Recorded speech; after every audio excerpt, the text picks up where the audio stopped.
что у вас будут хорошие впечатления от близкого знакомства с нашей страной, так же, как я. Не сомневаюсь в том, что результаты вашего посещения Республики Таджикистан и отношения являются насущной задачей, которые... Отношения России и Таджикистана имеют ценность не только как двусторонние отношения, но это очень серьезный фактор сохранения мира, стабильности в регионе Центральной Азии. Это регион сложный, непростой.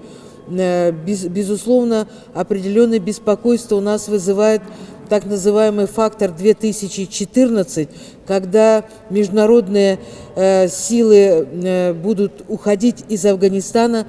Есть, безусловно, тревога дестабилизации ситуации в Афганистане и в регионе Центральной Азии, и мы должны объединять усилия для того, чтобы обеспечить мир, стабильность в этом регионе. И в этом смысле сотрудничество России и Таджикистана имеет крайне важное значение.